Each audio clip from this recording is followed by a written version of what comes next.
The views expressed in this program are those of the participants. So this is human freedom. I've decided to keep you in the brig until I'm certain you won't try to harm us again. We will betray you. We are Borg. I've met Borg who were freed from the collective. It wasn't easy for them to accept their individuality, but in time they did. You're no different. Granted, you were assimilated at a very young age, and your transition may be more difficult, but it will happen. If at that time we choose to return to the collective, will you permit it?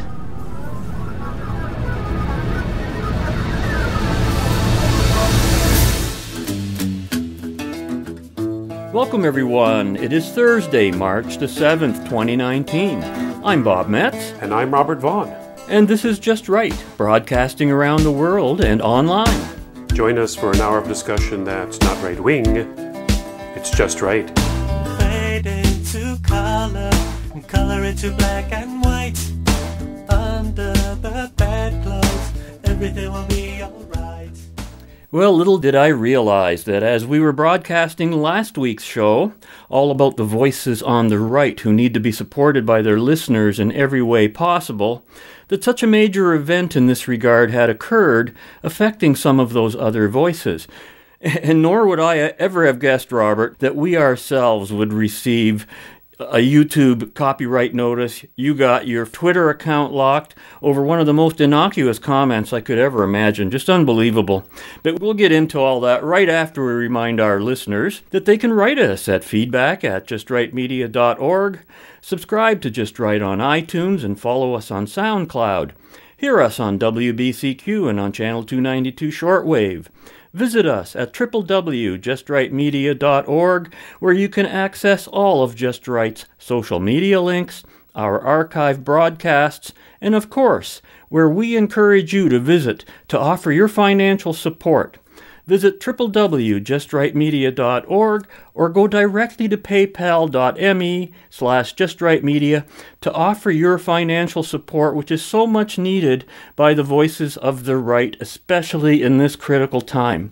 And be sure to share any of our archived shows with as many of your friends and acquaintances as possible, people you think might be interested in the topics we discuss in the way that few others do. Which again brings me to a subject that we introduced last week and I called The War of Words. What a fitting title it turned out to be, didn't it, Robert? It certainly did, Bob. Bring us up to date on what has happened recently.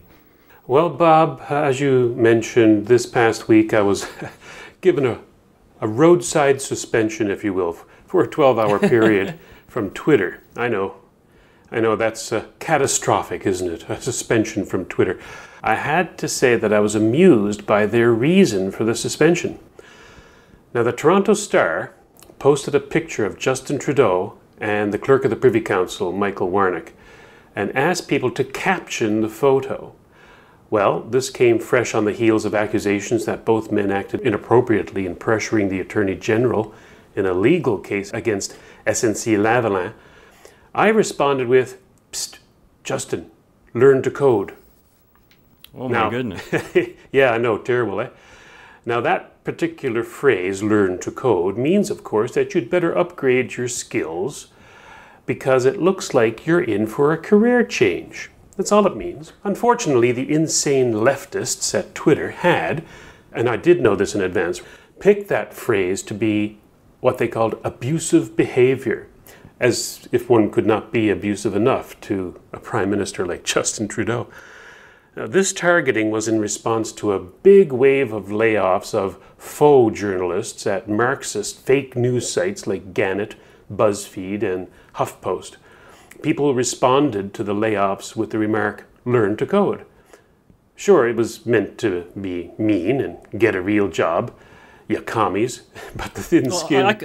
I can tell you a lot of people do not know what that means. You have to know the code to know what learn the code means. You have to be in that community already. And when you first sent that to me and sent me a copy, I thought you were joking. I said, okay, so where is the offensive thing? I was actually looking for it. I didn't realize that that literally your phrase "learn to code" was the offensive term being used. It's that odd, isn't it? It's that bizarre. It really is. Yeah. You know? They started suspending and banning people from using the phrase, citing their terms of service on abusive behavior. That's the clause below the one saying that they should not post child pornography, and above the one which prohibits calling someone a sissy pants. You know, that's Right. how broad their terms of service are. They can mean anything they want. Now, I knew the risks when I posted the comment. I had heard about the bannings before, but I did it anyway. It's only Twitter.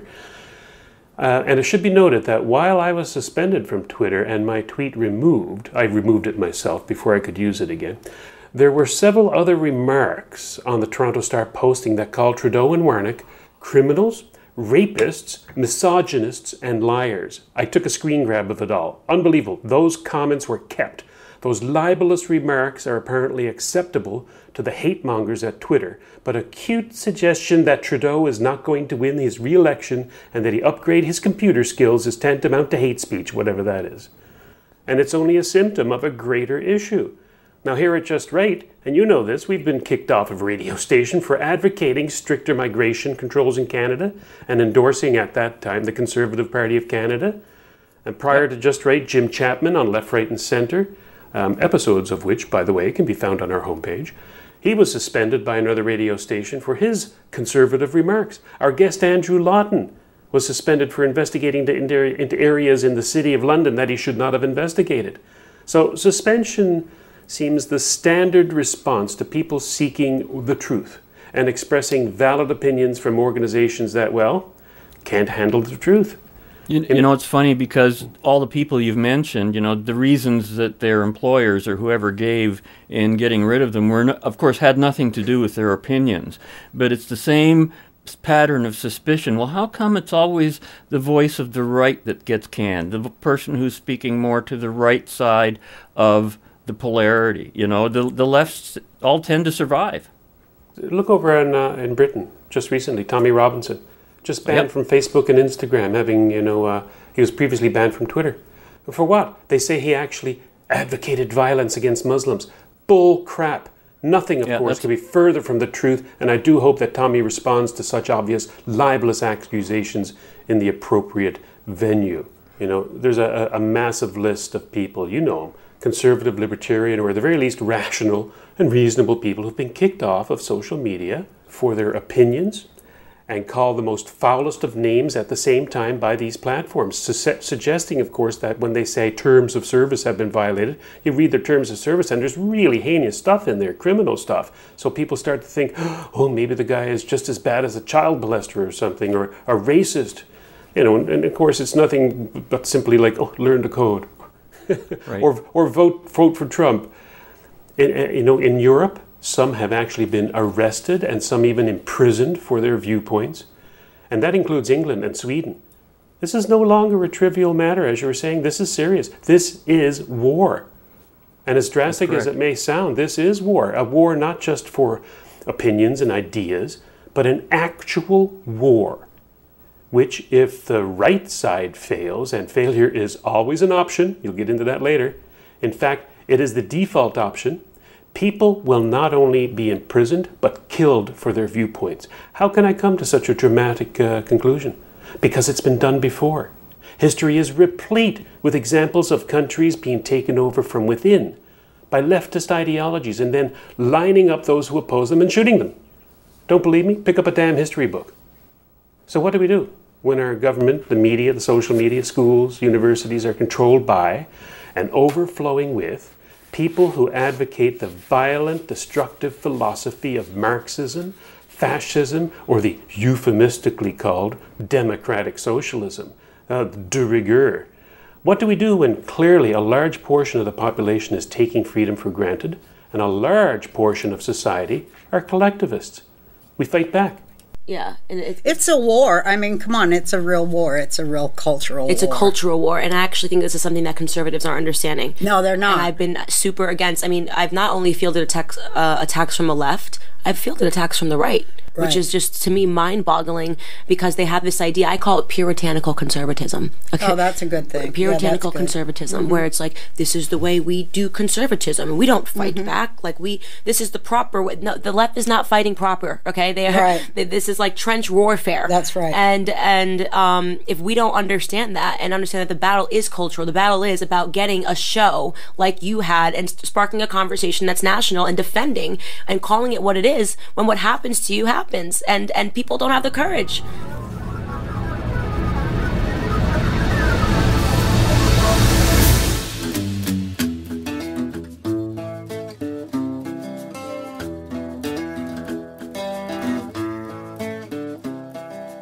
But so how do we push back against the mob? That seems to be the big thing now. It's like, I actually think there's some momentum there.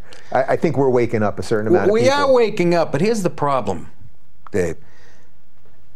What we're watching now is a plan that the left put together 50 years ago, infiltrating schools and all the institutions, taking over, Hollywood, and it's all coming to that's why they're winning. I don't think we will be able to.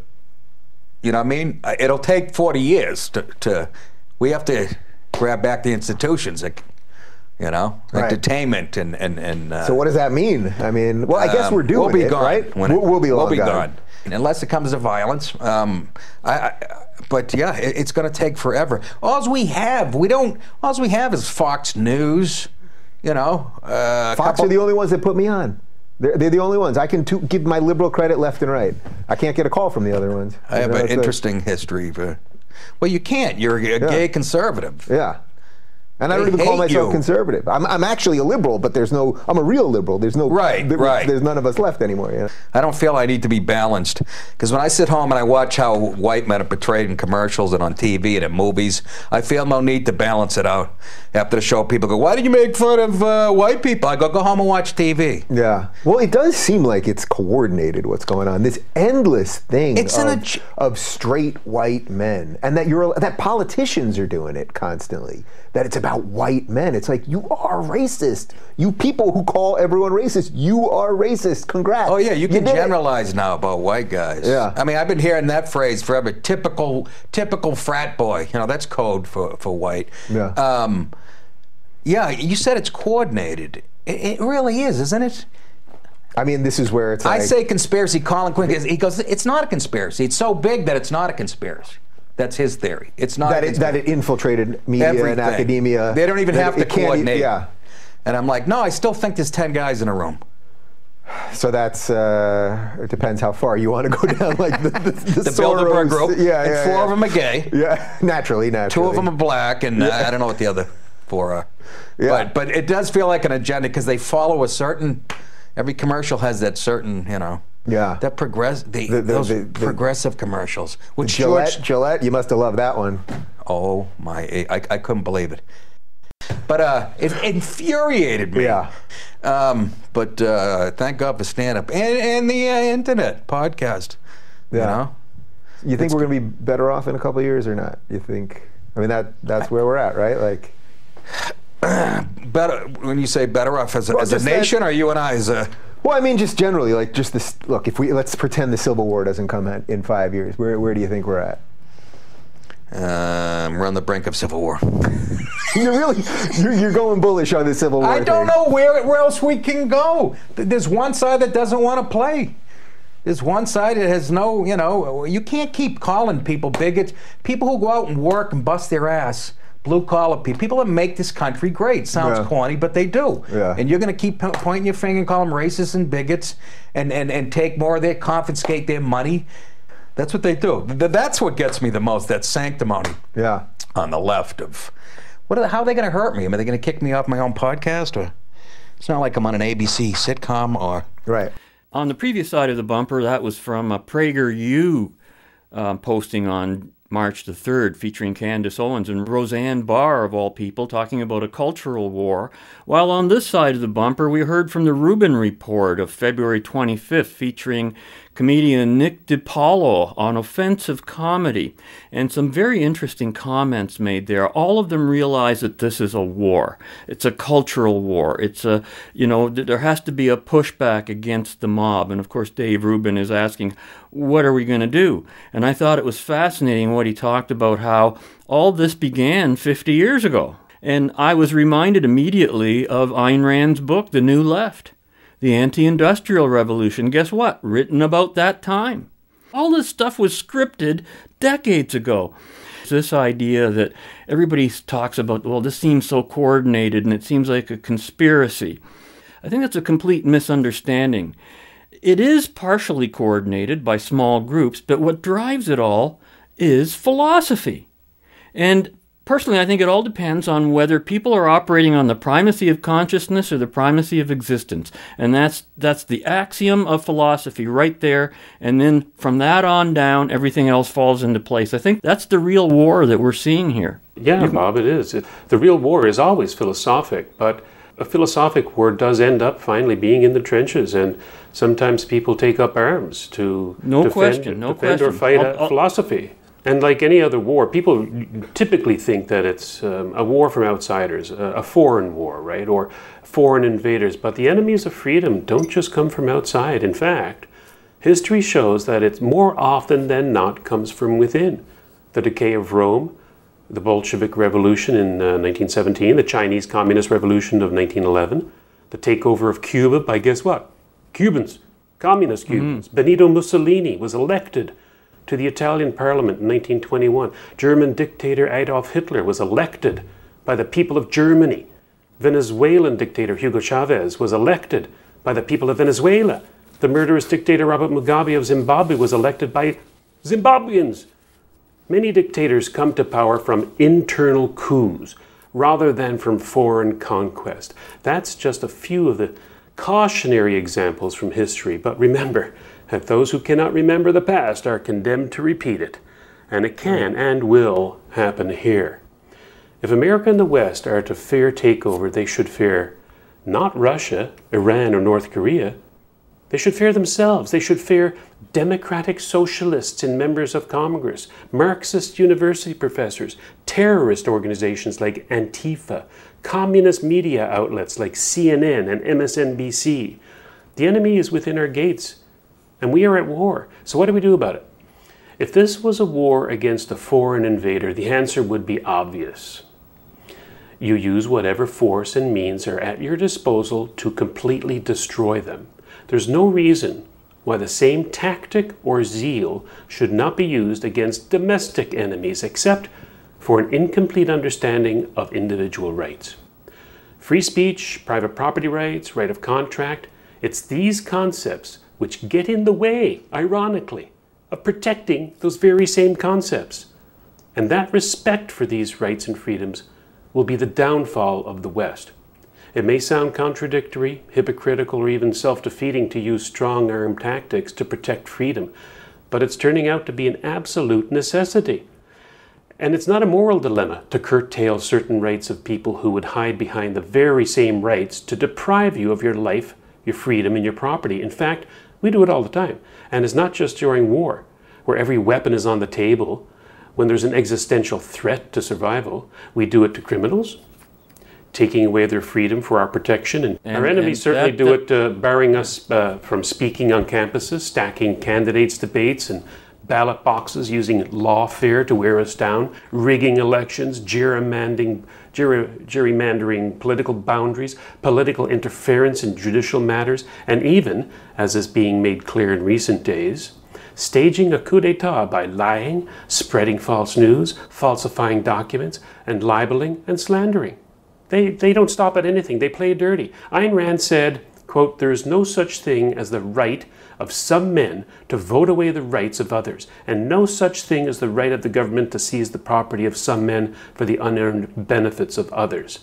Now, in this same way, the right of free speech of those who are advocating sedition, treason, the adoption of laws which would violate an individual's life and freedom and property are not infringed if the victims or potential victims, you and I, are acting in self-defense.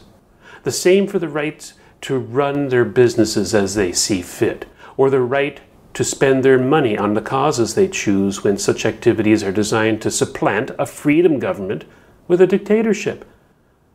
Those who advocate violence are just as guilty as those who carry it out. Those who consciously support the overthrow of freedom don't deserve it. Those who fund people who would destroy our institutions, our borders, sovereignty, and objective laws should be prevented from doing so by any means necessary. This is war. Should a social media company like Twitter be permitted to fraudulently claim, as they do on their site, quote, "Everyone should have the power to create and share ideas and information instantly without barriers," unquote, and then turn around and suspend or ban people from sharing their ideas on their platform? Their veiled attempt to appear to be a platform of ideas is a falsehood, a misrepresentation of the truth, and shouldn't be allowed. It turns out that the main reason people are banned from their platform is, of course, because they're defending freedom. Those who remain are either indifferent or outright enemies of freedom. The result is that anyone going to Twitter, some unsuspecting person who's never been there before, and this also applies to Facebook and others, Instagram, is that one is left to conclude that people in general are leftists in their thinking, and that the prevailing philosophy of the country is leftist, because that's all the people who are left in these discussion groups. It fraudulently skews the platform of supposedly free and open discourse into a Marxist-only club. Witness that racists, hateful and extreme leftists are permitted to spew their hatred on these platforms, while those advocating reason and individual rights are shadow banned, suspended, deboosted, or out and out banned. Some being doxxed and hounded and threatened at home and at work, and losing their jobs over their comments on these platforms. These social media companies rely on our respect for individuals to run their businesses as they see fit, to deny these same people access to their platforms. You've heard the argument, oh, it's a private business, they can do what they want. Nope, sorry, they can't. This overt discriminatory behavior is not acceptable if the business in question is purposefully trying to destroy freedom. This is not like that bakery forced to bake a cake for a gay couple. Unlike those who run the social media giants, the owners of the bakery did not openly advocate violence or hatred. They simply chose to limit their clientele to exclude gays without political comment. They chose to exercise their freedom of association. Exactly, but not so for the social media companies. They're acting differently.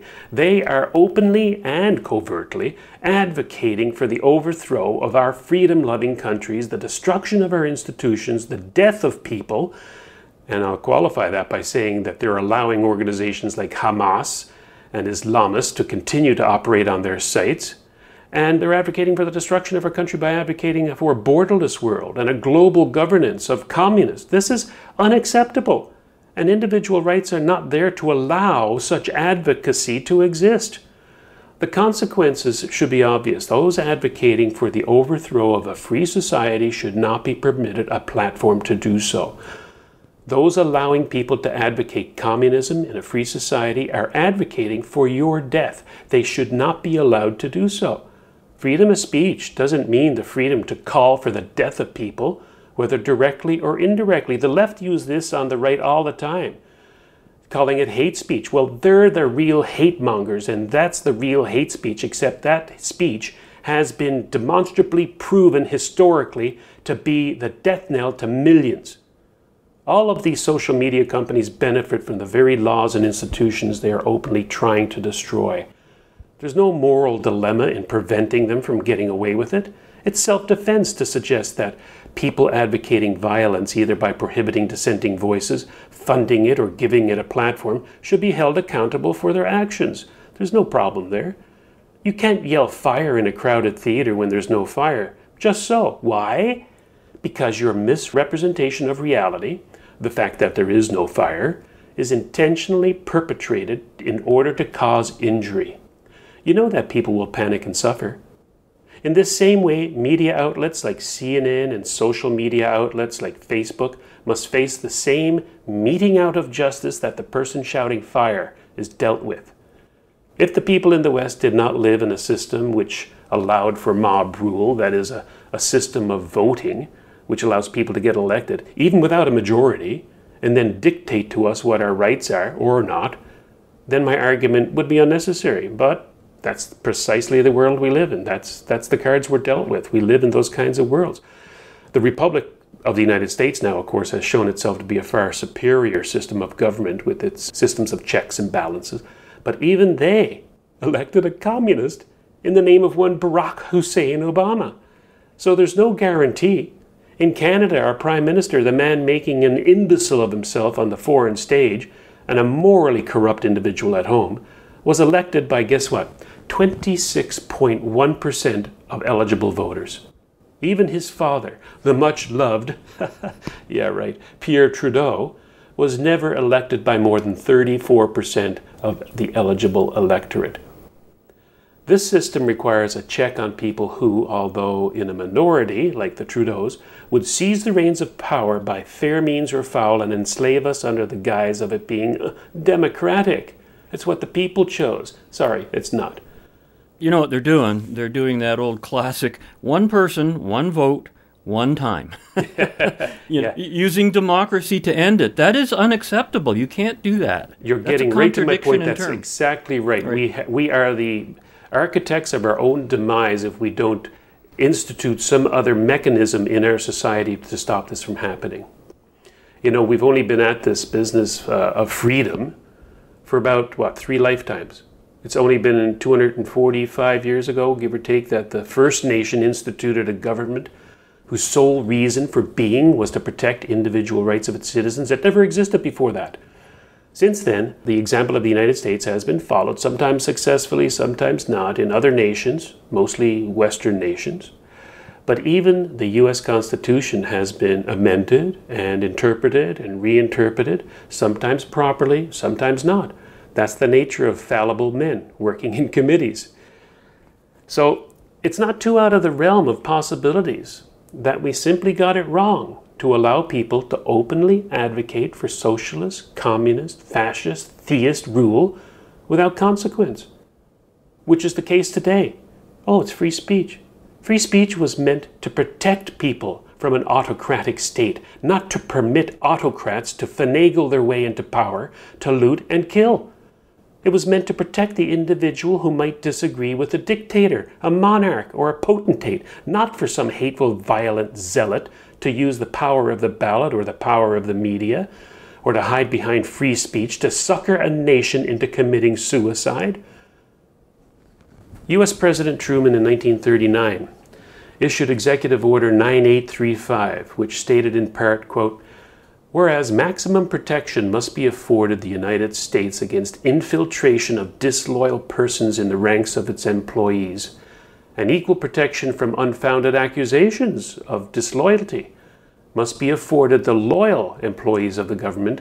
Now, therefore, the Secretary of War, Navy, and Treasury, with respect to the Coast Guard, are hereby directed to continue to enforce and maintain the higher standards of loyalty within the armed services," unquote. Now, years later, this same caution shown by Truman was taken up by Congress in the United States, and communism was routed out of not only government, which was Truman's intention, but attempts were made to rout it out of Hollywood, and if such attempts were made today, Hollywood would become a ghost town. Such attempts were justifiable in my mind, and are so today. Unfortunately, these attempts were smeared with the name, what? McCarthyism. But ask yourself, who were the ones crying McCarthyism? It was the bloody communists, the socialists, the ones he was after. That's who were the ones who were smearing his attempts with, it's McCarthyism. Those who were the targets of Congress as advocates of a violent, destructive political ideology. They're the ones opposed to McCarthyism, and quite rightly so, because they're the targets. They're the criminals. Ayn Rand had this to say.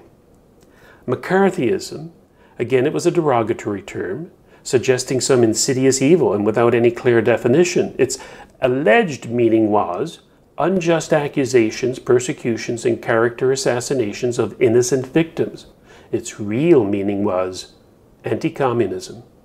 And that's all it meant, Bob. McCarthyism simply means anti-communism. That's it. Forget the smear, forget the pejorative. That's all it meant. And it's my contention that freedom-loving governments once again excise anyone among their ranks who do not share the values of freedom, those who violate their oaths, those who would advocate for the destruction of the nation, and those who would attempt an ideological coup d'etat. Advocates of systems of government which violate a person's life, freedom, and property should never be allowed to work for a free government.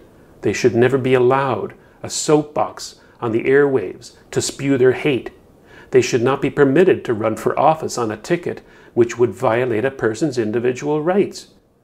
Those in Parliament or Congress who have taken an oath to be loyal to their country and the respective constitutions, but then turn around and advocate for those ideas anathema to freedom, should be forced to resign from their positions. They violated their oath. There's your reason right there. Honest intellectual discussion of those hateful ideologies which have caused the deaths of over 100 million people in the last 100 years is how it should be. But if a professor or a teacher openly advocate for and actively promote such evil collectivist ideologies, they should be fired.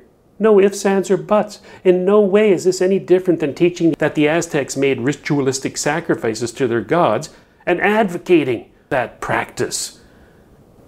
And that's what we have today. People basically advocating for ritualistic sacrifice.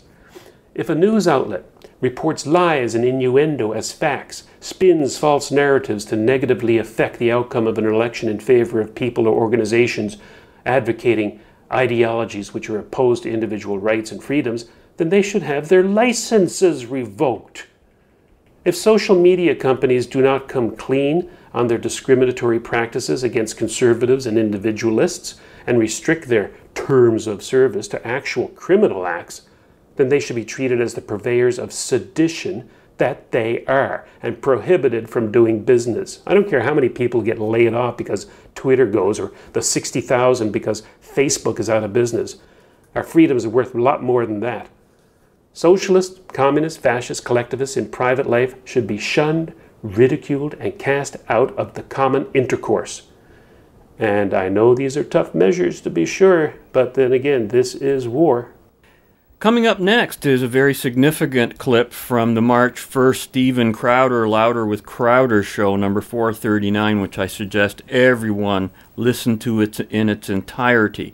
Louder with Crowder and the Stephen Crowder gang, they are in the process right now of countersuing Facebook for some of the egregious things that they've been doing, and they've been doing it to us too, Robert. It's not; these guys are not alone, and that's why I think they need our support. I watched that entire show, and it was an eye-opener and riveting. Watched it from beginning to end, and I wish everybody else would watch it too. So let's explain for people who don't know. We have a few things to get to. What happened on YouTube?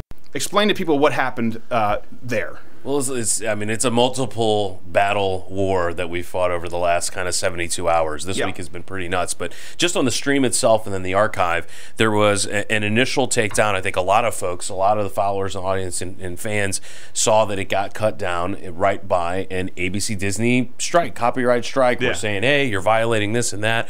4 strikes effectively on the same piece of content. Correct. 4 strikes on the same piece of content within 24 hours. 3 of them have been retracted or struck down, whatever term you want to use. 3 of them. This is important to note, and there was a hard strike. You get 3 of those, I think, in 3 months. We're no longer able to broadcast. Period. So all of the strikes, we should mention this, that are hard legal strikes, where when you file a counter notice, that's, hey, see you in court, and they're legally liable if it's a false strike. They're all gone. We've never lost. But the hard strikes, that's different from a copyright claim that demonetizes you. Right. Almost all of our stuff is demonetized. We do a parody video, they demonetize us, say you use the Rocky track. It's like, but we did a direct parody of Rocky. We know it's fair use. Right. On that point, by the way, transformative. Do you have the numbers from the Oscars? What it was? The actual numbers? It was a 3-something hour stream. Yes, less than 2 minutes, I believe. It was 2 hours and 34 minutes of our content. Meaning sketches. Sketches. Totally original, non-Oscars at all. 31 minutes of commentary, just us talking about it. So Right. visual, what I would say, visual. visual and audio overlays that transform the original work into something that is a new work and is critical of the original work.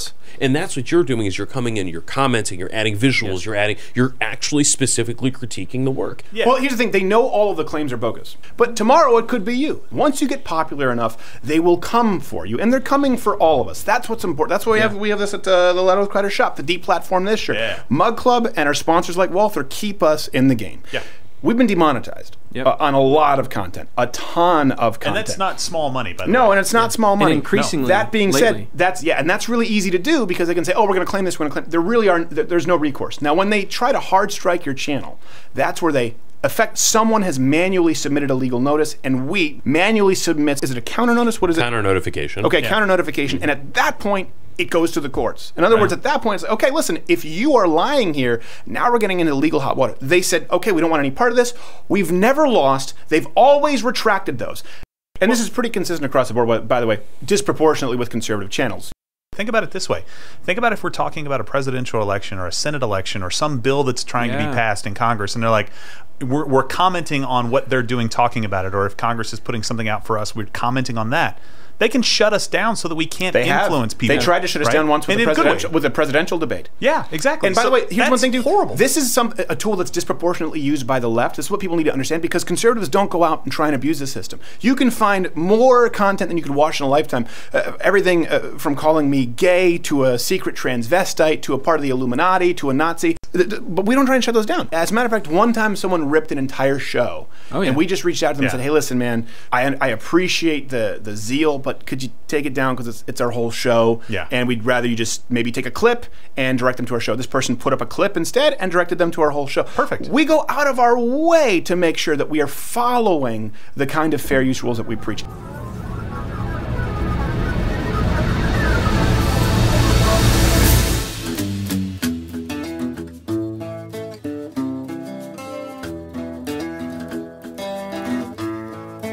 Okay, so we had YouTube, and then we have Facebook. Okay, I guess, Bill, why don't you jump in kind of on the general history with Facebook?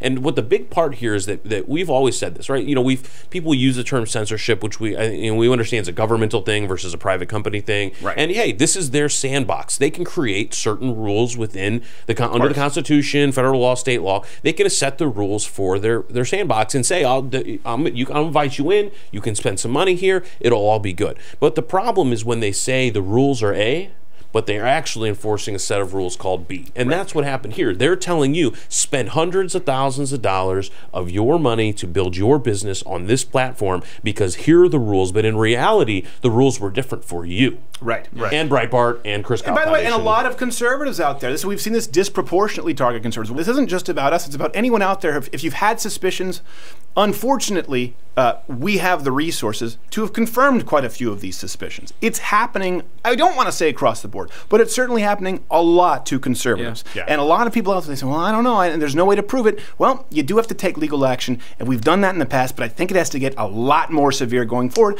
And this can happen to any of you. You know this. We've tried to focus on content. We've built up Mug Club to hedge our bets. And we always suspected one thing, too. We had this, we called it here the YouTube algorithm, the YouTube Facebook sort of equation, where if we would have 20 or 30,000 viewers on YouTube, we'd have 1,000 on Facebook. Despite at the time, we would have more fans on Facebook. We'd have, I think we have about 2.5 million fans, something like that. 2.5 million fans. It would be a 10th to a 20th to a 40th number. You can compare all of the YouTube views to Facebook. We always suspected, we're going, well, hold on a second, our video, that's our bread and butter, but no one sees them on Facebook. And we have screenshot after screenshot after screenshot of people sending us saying, we're not seeing your stuff in our feed.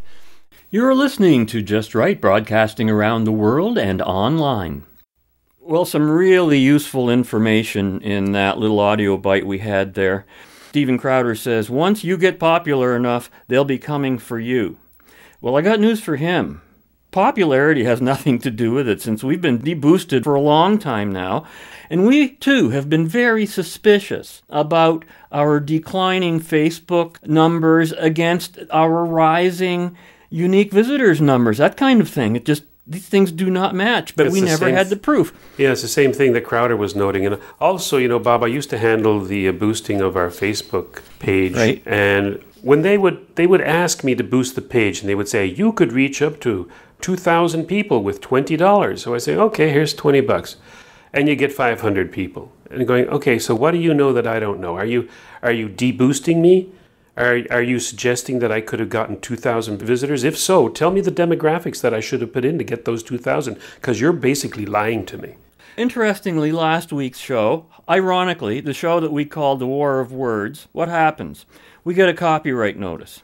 This was of the kind that Crowder was talking about, which they have tons of, and they've been demonetized right across the board. Well, that's what apparently they're doing to our show last week.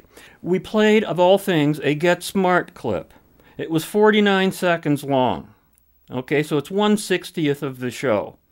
And the claimant is somebody called UMG on behalf of Caroline Records. Policy monetized by copyright owner. Now, after hearing what Crowder just said, I don't even know if I believe this, because apparently a lot of these claimants are bogus. Copyright content was found in your video. This is ironic, too, because it's not a video. We just put up a still picture and our audio portion of our show. Yeah, their algorithms are pretty stupid. But you know, I've had an epiphany about all of this. I suppose it boils down to something you just said in the last quarter. You talked about how we've had such a short history of freedom that we're really not totally accustomed to it. What did you say? Three generations? 3 lifetimes, 245 odd years. I mean, considering a person might live to be 80, well, you know. Sure. Okay, well, a short time. But you know, it occurred to me that what we are truly witnessing on a macro scale with regards to this war of words and freedom of speech is that these kind of wars have been going on since time immemorial throughout history. Only they were expressed in the cultures of their times. I think the Christ story on the cross is one of those stories. So in many ways, what we call fake news today has always been part of mankind's information and gossip networks. I don't think that's anything new. But here's what's new, and it's every bit as new as what you just said about America being formed. And that's the existence of the internet. This is a phenomenon never before experienced in humanity's history. Think about it. It's a phenomenon that allows a single individual like you and me, from the privacy of our homes, from our offices, even our vehicle, or standing in the street, for heaven's sakes, with your cell phone, to share a message in every way possible, audio, visual, text, and potentially reach millions to billions of people at the push of a button. Think about that power. Wow, when you put it like that, Bob, my head is swirling. It's a first, but now let's take it to the next step. Now you've got this new reality. It has naturally encouraged many serious-minded and committed people to turn this incredible power into something more, providing online content, serving every kind of interest imaginable. And of course, one of those key interests is politics. And as we've said many times before, you might not be interested in politics, but politics is always interested in you.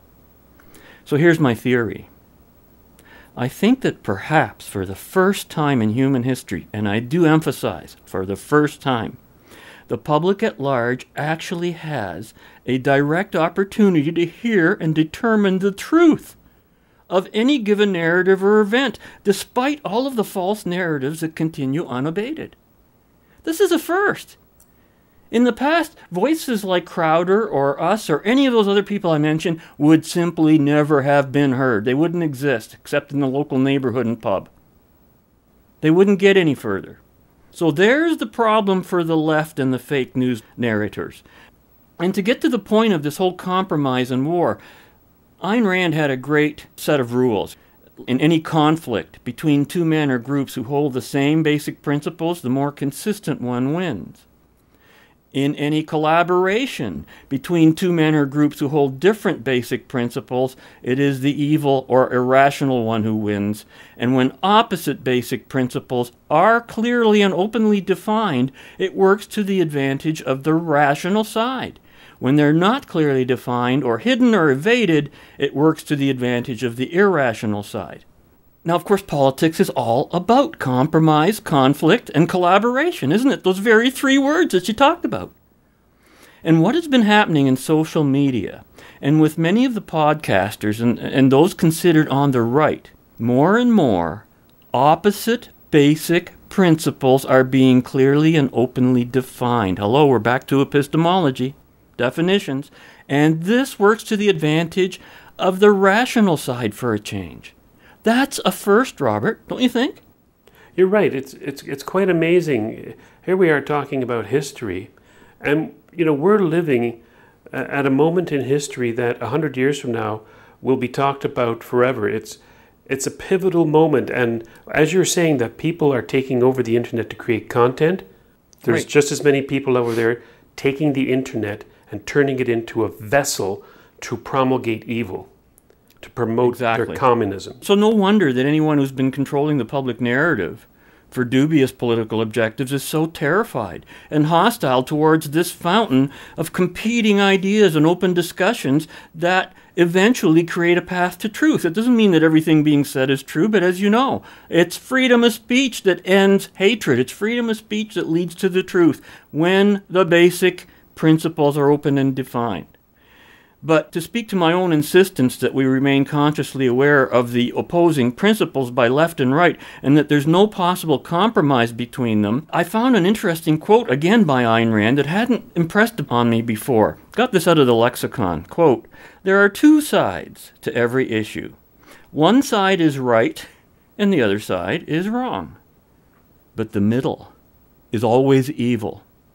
The man who is wrong still retains some respect for truth, if only by accepting the responsibility of choice. But the man in the middle is the knave who blanks out the truth in order to pretend that no choice or values exist, who's willing to sit out the course of any battle, willing to cash in on the blood of the innocent or crawl on his belly to the guilty, who dispenses justice by condemning both the robber and the robbed to jail, who solves conflicts by ordering the thinker and the fool to meet each other halfway. In any compromise between food and poison, it is only death that can win. In any compromise between good and evil, it is only evil that can profit. In that transfusion of blood which drains the good to feed the evil, the compromiser is the transmitting rubber tube. When men reduce their virtues to the approximate, then evil acquires the force of an absolute. When loyalty to an unyielding purpose is dropped by the virtuous, it's picked up by the scoundrels. And you get the indecent spectacle of a cringing, bargaining, traitorous good and a self-righteously uncompromising evil, end quote. Does that or does that not describe both the nature and the actions of the left today and everything that we're seeing in this whole issue? But in the virtue signaling department, I think the time has arrived to point out that all of this so-called sensitivity of others that we're supposed to be on the lookout for has nothing to do with being sensitive. You know what I think it is? I think it's an outright act of aggression. And it is an act, by the way, even if those claiming to have real feelings of sensitivity actually, quote-unquote, feel them. Because their feelings, whether felt or fake, are unreal. Because they're all based on unrealities, on BS. Reactions to things that never happened and never were so and ain't so today. That's their axiom of hate. It's all about feeling and feeling unreal, and they have no other choice. That's why we heard those screaming women on our show last week. What else can you do when you've given up your mind, when you've made the primacy of consciousness the way your mind works? Reality is going to punch you in the face over and over and over and over and over again to the point where you're going to have to scream. That's all, that you can do. Here again is Steven Crowder in possibly one of the most compelling and heartfelt statements I've ever heard posted anywhere, and this has to do with the lawsuit they're going into against Facebook. So something I do want to talk, and I've talked about this before, but I think it's more relevant than ever, is this mantra that I hear a lot, and I think it's incredible. I hate to use the word toxic now. These terms have been co-opted, but it really is toxic. The idea that failure is not an option. You hear that a lot. Failure is not an option. Well, right now, this is an example. We're talking about this. We're fighting Facebook, Disney, ABC, the Academy. I don't even know if they are Disney, ABC. Internal battles. Of course, we have battles with well-known battles with YouTube. This has been going on for a long time, and it is, I want to say, sometimes it feels insurmountable, and I'll come back to this. Sometimes, of course, I want to pack up and go home, but let me just tell you something. Failure is absolutely an option. I know that. I see so many people use it as a personal mantra. Failure is not an option. Failure is not an option. Failure is not an option. Kind of like an I think I can, I think I can, I think I can. But failure is always an option. In fact, it's often the easiest and most readily available option. That doesn't mean that the consequences are easy or desirable, but the action of failing is always there, every step of the way. It's more apparent to me now than ever. As we talk about on this show, your guiding light above all else, I hate this sounds cheesy, but it needs to be truth. And so I don't think that ever denying reality is the most productive route. I just don't believe it. Failure is always an option. Don't tell yourself it's not. If you tell yourself it's not, you're effectively denying this huge, this ribbon, this Milky Way, this cosmic belt of reality. Sometimes it's the biggest cosmic belt of reality in your path. Certainly the most looming. Let me give you an example. Let's say you're driving down a freeway. There's a major roadblock. Let's say a 5-car pileup. Does it help you to say, there's no pileup? It's not even on the table? Or is it more productive to see the pileup, to acknowledge it, and to refuse to allow it to impede your progress? See, the former mindset, that of telling yourself that there is no roadblock, failure is not an option, leads to what? What does it lead to? Riding straight into that roadblock. The latter, acknowledging it, seeing the roadblock, including this data, incorporating the information into your reality, largely because it is reality, I'll come back to that in a second, living your truth, would be more productive. It would lead to a solution. You know it's there, but you don't want to end up in that roadblock, so you're more likely to take a different route. I'd like to see more people saying failure is disallowable as opposed to lying to themselves saying that failure is not an option. It may sound trivial, but one is a soundbite and one is a way of life. One is a mantra, okay, that sounds good on daytime talk shows, it sells self-help books. The other is a very non-sexy but necessary mindset to deal with your own shortcomings. Most importantly, one is dishonest and one is truthful. It's a great irony in life that these triumphant, these grandiose ways that we try to achieve our breakthroughs, they're usually the ones that keep us from achieving them. Because it's the preparation that matters. It's the in-betweens, like I've talked about. It's the unsexy measures we take when no one is watching, when the excitement's worn off, and failure is always an option in the back of our mind. See, one, the failure is not an option is effectively the false mantra of living your truth. That's why I think I hate it so much. Whereas the decision to acknowledge failure as an option, but disallowing it to determine your long-term circumstances is the equivalent to living in the truth. I don't think there's anything sillier than saying, this, I'm speaking my truth. That's a hedge to say, you could be a liar. But what does living your truth mean if you're not living in the truth? There is absolute truth. And sometimes your truth and the truth are incongruent. As a matter of fact, I'd wager more often than not, because often the truth is really uncomfortable. But guess what? The truth is always there. It's always there. And if your truth isn't the truth, it's going to hit you like a brick in the face. Maybe not today, maybe not tomorrow. Sooner or later, the truth is coming from you. I say from you or for you, I don't care.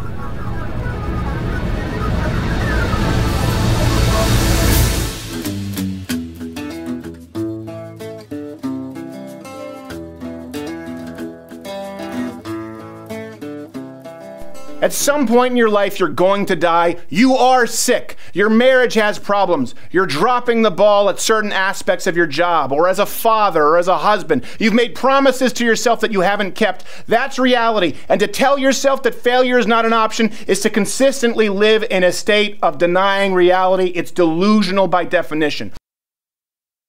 We're currently preparing for an epic legal war with Facebook.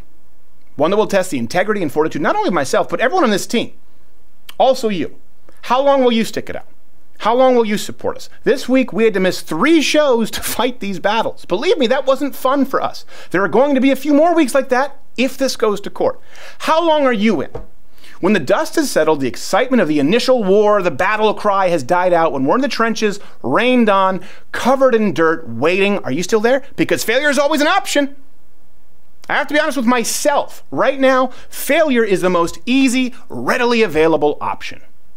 I'm not a rock. I'm not a man without limits. I'm a very limited man who is fallible and breakable. It'd be a lot easier to fail right now, because rather than continuing, rather than reinvesting and creating for the unheard majority of Americans, you, the international fans out there, I know I have a lot of Canadian Greek Orthodox, Pantelis just told me this, I could collect my marbles that I've gained thus far right now and go home. Even more, I'm at a point right now where I know that that failure of this program, of this movement, of your movement right now, is a much more easy option today than it will be once we're in this fight. Because once we're in this fight, we can't unring that bell. Unless we win, I can't recoup all of the resources, finances, creative energy, and just life energy that's been invested into it. Failure is a much more easy option for me to choose today than it would be tomorrow or the next day or the next, and I know that, and I struggle with it. I'm not gonna lie to you, I struggle with it all the time. There are times where I come really close to calling it and packing it in. To deny that, to lie to myself, and to lie to you about it for the sake of some kind of inspirational soundbite would not only be dishonest, it would cloud my judgment to the decisions that I have to make for all of us moving forward. It would also belittle, by the way, the magnitude of what you've done for me. You, the listener, for us. The truth is that you've helped us build something so impactful, so important to such a multitude of people that the walls are closing in, tempting us by providing the option of failure. That's where we are right now. Failure would be a relief. I go a step further and say not only an option, it's a very possible outcome. That's why it's at the front of my mind. I want it to be at the front of yours. Because then we're all on the same page, knowing that right now, at this moment in history, we all have a decision to make. We can choose failure right now. We can choose easy right now. And it's available. It's right there. We can choose relief. We can choose peace through failure right now. Or we can choose to go through the hard door. And this may not be as inspirational. It may not sell as many books, but I can promise you this. So long as you, all of you watching, listening, streaming, choose to go through those hard doorways, those thresholds, meaning many, doorway after doorway after doorway. So long as you keep choosing to do that with us, I promise you so will I. Well, Robert, that was one powerful statement. And that's a consistency I hear from all the voices on the right, that the guiding light must be truth. They all talk about truth. You know what the left talks about? Facts. The left is always about facts, and they use facts to sell lies and to create narratives that do not match the truth of a given story. We've been talking about that for ages, and that's why this is a war of words. And it's a war of words that's totally different between the left and the right. And of course, among the most important words in the political lexicon are the words left and right. And these have come to represent political ideologies diametrically opposed. And so on the left, we keep forgetting, that represents the condition of tyranny, while the right represents the condition of freedom. And few understand this because the vast majority has been influenced by decades of propaganda creating a false conception of left and right. And I still say that is a powerful disincentive to be able to win this war. And this is what concerns me. Yeah, losing's an option because as long as we keep thinking wrong, we will lose. And most people tragically believe that there's this middle of the road or centrist position or an imaginary spectrum where they can mix tyranny with freedom. How does that work? Or worse, they don't want to use the word extreme left or extreme right, when extreme right just means freedom. So, as Nick Paulo mentioned during the first half of the show, what can one side do when the other side refuses to play? Right? The left has not been playing. And so that's when the only arbiter in any dispute is a resort to force. As you say, Robert, as history has proven time and time and time again. And just because you may be on the side of the right, for freedom, for capitalism, individualism, and personal responsibility, we can never assume that failure is not an option. Because when it comes to freedom, Robert, sad to say, failure has not only been an option, but the rule. So don't forget to support the voices of freedom who are still attempting to offer us an option. Given the increasingly hostile actions taken by the left, consider making your own donation to a singular voice that, among all the rest, is not just right-wing, but just right. Join us again next week, when we will continue our journey in the right direction. And until then, be right, stay right, do right, act right, think right, and be right back here. We'll see you then. Fade into color, and color into black and white. Under the bedclothes, everything will be alright. What's going on here? Merely acting on your suggestion, sir. What suggestion? You said to get the fellas engaged some voluntary activity, and I've got them working on sort of a jigsaw puzzle here. I tore up some old maps. You call that an activity? Would you rather see them digging tunnels, sir? Don't even say that. That belongs here. This one belongs here. You guys are very good. You want me to tear up more paper, sir? Don't bother. Langenscheid, this is for the prisoners. Find some other way to amuse yourself.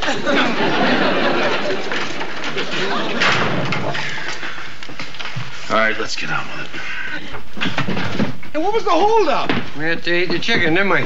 Baker, contact the underground. Tell them we'll deliver the convoy routes to the art gallery in town tonight. Right, Colonel. This seems to be coming along pretty nicely. Yep, we might make it. Forget about might, we will. Can I have some chicken?